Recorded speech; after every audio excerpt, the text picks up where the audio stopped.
Hello students, মই Kalpa Borah. আজি এই ভিডিওত আমি ক্লাস 10 ৰিভিজন চেপ্টাৰৰ এক্সাৰসাইজ R1ৰ কুৱেশ্যন নম্বৰ 5 ডিসকাস কৰিম। ইয়াত চাও কুৱেশ্যন নম্বৰ 5ত কৈছে find the least number with which the following numbers are to be multiplied so that it become a perfect square. ঠিক আছে, ইয়াত কেইটামান নাম্বাৰ দিয়া হৈছে আৰু এই নাম্বাৰকেইটা এটা পাৰফেক্ট স্কুৱেৰ নাম্বাৰ নহয়। আমি ইয়াত কিবা না কিবা এটা নাম্বাৰ মাল্টিপ্লাই কৰিব লাগে যাতে এই নাম্বাৰবিলাক কি হৈ যায় এটা পাৰফেক্ট স্কুৱেৰ বনি যায়। ঠিক আছে, তো চোৱা পাৰফেক্ট স্কুৱেৰ নাম্বাৰ বনিব হ'লে প্ৰাইম ফেক্টৰাইজ কৰিলে এটা টুইন এটা ফৰ্মেটত বনা থাকে। যেনেকৈ আমি এটা পাৰফেক্ট স্কুৱেৰৰ এক্সাম্পল লওঁ 36। ঠিক আছে, আৰু এই 36 যদি মই প্ৰাইম ফেক্টৰাইজ কৰোঁ তেন্তে চাবা ইয়াৰ প্ৰাইম ফেক্টৰাইজখিনি এটা পেয়াৰকৈ থাকিব। 2 1 2, 2 8 16, 2 9 18 আৰু 3 3 9। ঠিক আছে, ইয়াত চোৱা আমি দুটা 2 পালোঁ আৰু দুটা 3 পালোঁ, নহয়নে? তো এনেকুৱা পাৰফেক্ট স্কুৱেৰ নাম্বাৰ হ'লে মানে এনেকৈ দুটাকৈ পেয়াৰ হৈ থাকে। ঠিক আছে, আৰু আমি এই কনচেপ্টটো আমি ইয়াত এপ্লাই কৰিব লাগে। ইয়াত চাওঁ এতিয়া আমি এই নাম্বাৰটো কুৱেশ্যন নম্বৰ 5ৰ ফাৰ্ষ্টত যোনটো নাম্বাৰ দিছে তাৰ প্ৰাইম ফেক্টৰাইজ কৰি চাওঁ। তাত কোনটো নাম্বাৰ এটা পেয়াৰ বনা নাই, 1 5 2 5 দিছে। ঠিক আছে, আমি 1 5 2 5ৰ প্ৰাইম ফেক্টৰাইজ কৰিম আৰু প্ৰাইম ফেক্টৰাইজ কৰি পেলাই চাম যে কোনটো নাম্বাৰ পেয়াৰ হোৱা নাই, আৰু যোনটো নাম্বাৰ পেয়াৰ নহ'ব সেই নাম্বাৰটো আমি পেয়াৰ কৰিব লাগিব। ঠিক আছে, মই ইয়াত প্ৰাইম ফেক্টৰাইজ কৰি চাওঁ 1 5 2 5। তো এই নাম্বাৰটো দেখাতে গম পাইছে যে এইটো 5 দি ডিভিজিবল হয়। চ' 5 দি ডিভাইড কৰিছোঁ মই। 5 3 = 15 আৰু 25টো একেলগে ডিভাইড কৰিব লাগিব, সেইবাবে মই 0 পুট কৰিব লাগিব ইয়াত। 5 5 = 25। ঠিক আছে, নেক্সট আকৌ আমি 5 দি ডিভাইড কৰিম। 5 6 = 30 আৰু 5 1 = 5। 61টো এটা প্ৰাইম নাম্বাৰ হয়। 61 একো নাম্বাৰ দি ডিভিজিবল নহয় এক্সেপ্ট 61 and 1। চ' আমাৰ প্ৰাইম ফেক্টৰাইজেশ্যনটো ইয়াতে শেষ হ'ল। আমি 1 5 2 5ৰ প্ৰাইম ফেক্টৰাইজেশ্যনত দুটা 5 আৰু এটা 61 পালোঁ। ঠিক আছে, তুমি ইয়াত যদি মন কৰা এই দুটা 5 এটা পেয়াৰ বনিছে, কিন্তু এই 61টো পেয়াৰ হোৱা নাই। চ' আমি এই নাম্বাৰটোক এটা পাৰফেক্ট স্কুৱেৰ বনাব হ'লে কি কৰিব লাগিব, 61ৰ লগত আৰু এটা 61 মাল্টিপ্লাই কৰি দিব লাগিব। তোমাক এইটোৱে সুধিছে যে আমি কি নাম্বাৰটো মাল্টিপ্লাই কৰোঁ। তো আমাৰ আনচাৰটো কি হ'ব, আৰু এটা 61 ইয়াত মাল্টিপ্লাই কৰিলে এইটো এটা পেয়াৰ হৈ যায়। যিদৰে দুটা 5 পেয়াৰ হৈছে আৰু এটা 61 যদি মাল্টিপ্লাই কৰি দিবা তেতিয়া তাহাঁতিও পেয়াৰ হৈ যাব। ঠিক আছে, বুজি পালা? ইয়াত আমাৰ আনচাৰটো কি হ'ব, আমাৰ আনচাৰটো হ'ব 61। আমি তাৰপিছত ইয়াত লিখি দিম যে এইটোৱে লিখিম the least number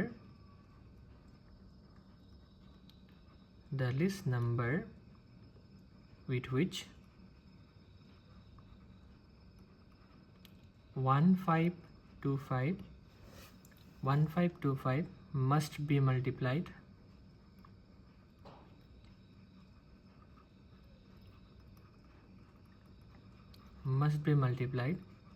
to make it a perfect square is কি মাল্টিপ্লাই কৰিব লাগিব কৈছিলোঁ, 61 মাল্টিপ্লাই কৰিব কৈছিলোঁ। ঠিক আছে, এইদৰে ইমানতে কুৱেশ্যনটো কমপ্লিট হৈ গ'ল আমাৰ। ঠিক আছে, নেক্সট নাম্বাৰটো এইদৰে কৰোঁ আমি। নেক্সট নাম্বাৰটো আমি প্ৰাইম ফেক্টৰাইজ কৰি চাওঁ, তাৰপিছত চাওঁ কি নাম্বাৰ মাল্টিপ্লাই কৰিব লাগিব। কুৱেশ্যন নম্বৰ 5ৰ নাম্বাৰ 2টো কৰি চাওঁ।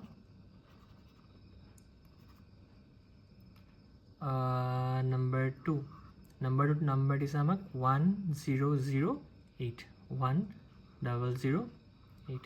ঠিক আছে, ইয়াত আমি 1008ৰ প্ৰাইম ফেক্টৰাইজখিনি চাওঁ কি ওলাই। 1008 তো 2 দি ডিভাইড হ'ব। 2 5 = 10, 2 0 = 0, 2 4 = 8, আকৌ 2 2 = 4, 1 কেৰি থাকিলেতো 10 হৈ গ'ল। 2 5 = 10, 2 2 = 4, তাৰপিছত আকৌ 2 1 = 2, 2 2 = 4, 2 6 = 12, 2 6 = 12, 2 3 = 6, 63, সৰি এইটো 3 দি যাব 3 2 যা 6 3 1 যা 3 21 আকৌ 3 7 যা 21 যাব ঠিক আছে তো আমি ইয়াত কেইটা কি পালোঁ আমি ইয়াত পালোঁ 2 এটা দুটা তিনিটা চাৰিটা 2 পাইছোঁ চাৰিটা 2 লিখি দিওঁ এটা দুটা তিনিটা চাৰিটা 2 পাইছোঁ আৰু এটা 3 দুটা 3 পাইছোঁ এটা 3 দুটা 3 পাইছোঁ আৰু লাষ্টত এটা 7 পাইছিলোঁ ঠিক আছে লাষ্টত এটা 7 পাইছিলোঁ কিন্তু ইয়াত মোৰ লিখিবলৈ জেগা নাই চ' মই প্ৰাইম ফেক্টৰাইজাৰ ইৰেজ কৰি গৈছোঁ আমি এটা পাইছোঁ ইয়াত 7 ঠিক আছে এটা পাইছিলোঁ 7 চ' ইয়াত যদি তুমি মন কৰা এই দুটাটো এটা পেয়াৰ ফৰ্ম কৰিছে এই দুটাটো এটা পেয়াৰ ফৰ্ম কৰিছে এই দুটা 3ও এটা পেয়াৰ ফৰ্ম কৰিছে কিন্তু 7টো অকলশৰীয়াকৈ থাকি গ'ল চ' আমি ইয়াক স্কুৱেৰ কৰিব হ'লে কি কৰিব লাগিব আৰু এটা 7 ইয়াত মাল্টিপ্লাই কৰি দিব লাগিব তেতিয়া ৰাতিও এটা পেয়াৰ ফৰ্ম কৰিব ঠিক আছে তো আনচাৰটো গম পাই গ'লে কি মাল্টিপ্লাই কৰিব লাগিব 7 মাল্টিপ্লাই কৰিব তো আমি ইয়াত লিখিম এনেকৈ the least number with which 1008 must be multiplied to make it a perfect square is answer to কিমান 7 ঠিক আছে ইয়াত এনেকৈ 7 লিখি নিদিবা মই বছ বুজাবলৈহে লিখিছোঁ ইয়াত বছ এনেকৈ প্ৰাইম ফেক্টৰাইজেশ্যনটো কৰি দিবা আৰু তাৰপিছত তলত এই ষ্টেটমেণ্টটো এনেকৈ দৰে লিখি দিলেই হৈ গ'ল ঠিক আছে থাৰ্ড নাম্বাৰটো চাওঁ আমাৰ থাৰ্ড নাম্বাৰটো আমাক দিছে কি দিছে 2028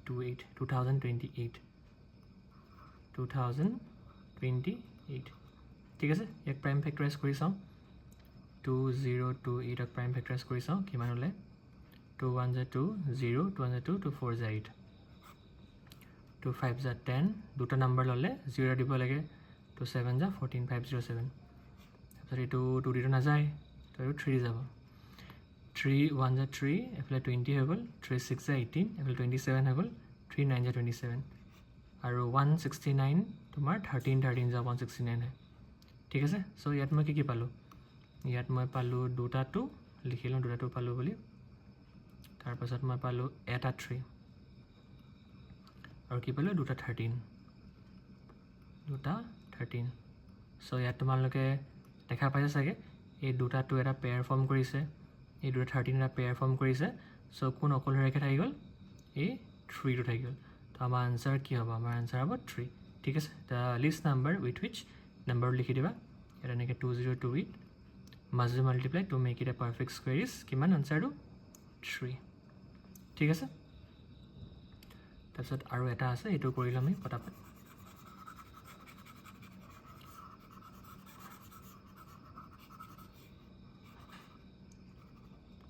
অ'কে ফাইনেলি আমাৰ লাষ্ট নাম্বাৰটো দিছে 768 ঠিক আছে 768 দিছে প্ৰাইম ফেক্টৰাইজ কৰি চাওঁ ইয়াক কোনটো অকলশৰীয়াকৈ থাকি যায় 2 দি ডিভাইড হ'ব 2 3 যা 6 তাৰপিছত 16 2 8 16 এফালে 2 4 যা 8 দেন আকৌ 2 দি ডিভাইড হ'ব 2 1 যা 2 2 9 যা 18 2 যা 4 আকৌ 2 দি ডিভাইড হ'ব 2 9 যা 18 2 6 যা 12 2 দি ডিভাইড হ'ব again 2 4 যা 8 2 8 16 again 2 দি ডিভাইড হ'ব 2 2 যা 4 2 4 যা 24 again 2 দি ডিভাইড হ'ব 2 1 যা 2 2 2 যা 4 again 2 দি ডিভাইড হ'ব এইডোখৰত দিগদাৰ হৈ গৈছে স্পেচটো মই বেলেগ কালাৰ এটা পেন ইউজ কৰি কেনে কৰি দিওঁ 12 2 6 যা 12 আকৌ 2 3 যা 6 ঠিক আছে তো ইয়াত 2 কেইটা পাইছোঁ আমি এটা দুটা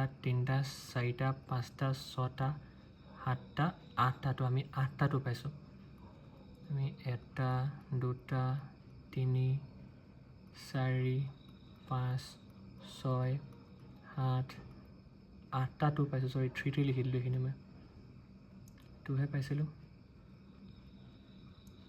আমি 8টাটো পাইছোঁ আৰু অকল এটা 3 পাইছোঁ ঠিক আছে এইটো ৰাফ কৰি দিওঁ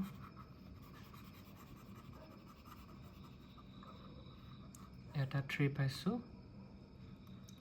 অ'কে ইয়াত কোনটো অকলশৰে থাকি গ'ল ইয়াত তোমাৰ এই দুটা পেয়াৰ ফৰ্ম কৰিছে এইটো পেয়াৰ ফৰ্ম কৰিছে এইটো পেয়াৰ ফৰ্ম কৰিছে এইটো পেয়াৰ ফৰ্ম কৰিছে এই 3টো অকল হৈ থাকি গ'ল 3 লগত পেয়াৰ কৰিবলৈ আৰু এটা 3 নাই চ' আমি ইয়াত এটা 3 এটা মাল্টিপ্লাই কৰিব আছে তাহাঁতিও এটা পেয়াৰ ফৰ্ম কৰে হয়নে তো আমাৰ আনচাৰটো কি হ'ব the least number with which